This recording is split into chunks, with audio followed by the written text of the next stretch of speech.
we were blessed pretty well this weekend. Not a lot of rain to dodge. And tomorrow morning for the commute, overall not too bad. There will be a shower or two on radar, so it's going to be a select few folks that will have to use the windshield wipers in the morning.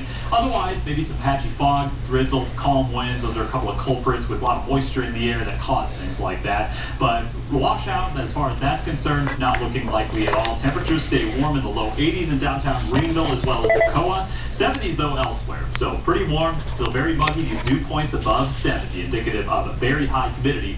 And probably some frizzy hair out there, that's for sure. And that's not going to change for the next couple of days, but luckily we will get a brief rest from the heat and humidity by about the middle of the week as this system that's going to cause these higher rain chances that moves past us. Meanwhile, here's about the only thing we have on radar. It's a very strong thunderstorm. It's moving from Cherokee County into Clay County, North Carolina, about to move into Royster, I should say Raven County, Georgia, a little brain fart right there. But that's got some heavy rain, maybe some localized flooding with it, but it is not severe. But some thunder and lightning with that, guys. It's slowly moving to the northeast. There's all the stuff that's on the way tomorrow off to the west. We'll track that a little more in detail coming up in just a little bit. You can also catch it on The Morning News from 4:30 to 9 a.m. with meteorologist Nicole Pathé. She has her forecast every 10 minutes along with Chris Scott's traffic updates. And of course, Lauren and Ted have got you covered any breaking news that happens overnight. Derek? Okay, thanks so much, Ben. Another one of tonight's big stories. Spartanburg County deputies are looking for a flower pot. They say stole 6 large flower pots from a memorial garden outside the Una Fire Department over the last several days. Might not seem like a lot, but there's a lot of meaning behind this garden for the firefighters and also for the community there. And they say last night was the second time that they've been hit this week. Those flower pots outline the entire garden, and they tell us it's what's welcoming the feel and the beauty that they want back. Earlier tonight, Fox Carolina's Madison Stiles spoke with the chief. Since 2008, this memorial garden has sat outside Una Fire Department holding memories and their lifelong brotherhood. It's a memorial garden for the members that were active when they passed on, and it means a lot, not to just people that are active now, but also through the years. But if you take a look now, Chief Jeff Haddon says there are a few things missing. So we came in on Wednesday morning and had some flower pots stolen from our memorial garden.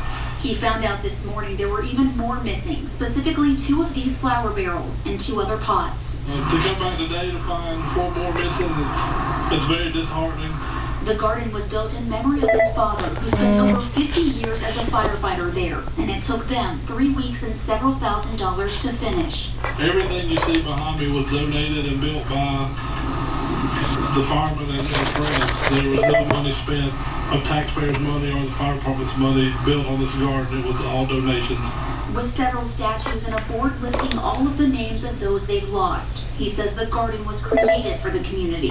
We want people to be able to come by and stop and get out and look and sit down and enjoy it. They worked hard to make it beautiful, and the flowers did just that. But without them, Haddon says he's more upset over losing the meaning they held, rather than their value. The only thing I can say is I hope that whoever takes them enjoys them and has a better meaning for them than this garden has. That was Fox Carolina's Madison Stiles reporting. Chief Haddon also tells us that they are going to try and come up with money to replace everything. And when they do, he says they will go the extra steps to make it even harder than to do it. Anyway, if you have any information on this case, just call the Spartanburg County Sheriff's Office. Fox Carolina's Governor County still out real estate in Spartanburg County. 2 women. They are in jail accused of abusing a toddler, and we should warn you that some of the details here are hard to hear. Deputies say the child was these 2 women, Dorothy and Lara Harrison. The SS did a welfare check and found their 2-year-old that they wanted care of. Bruises all over their face and also older bruises on their leg. There's also a burn mark on the toddler's chest.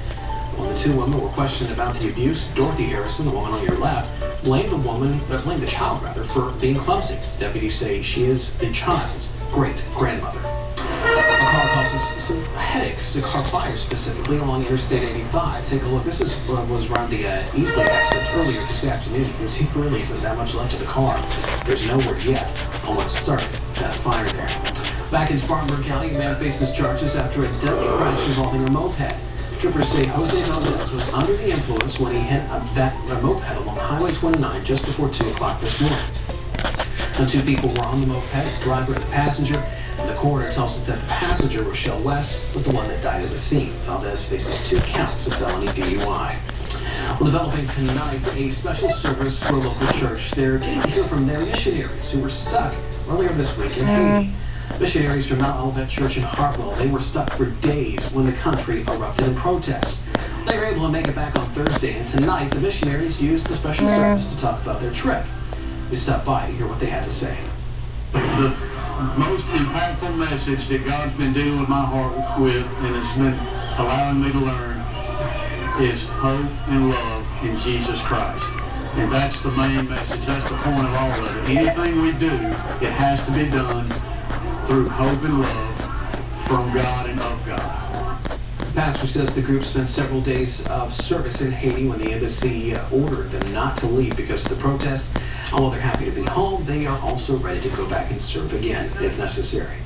A big event for first responders in the upstate. The Grateful Drive hosted a day dedicated just to them at their game this afternoon. First responders and their families are able to enjoy the game all for free. There's also an exhibit set up to honor all that they do for our community.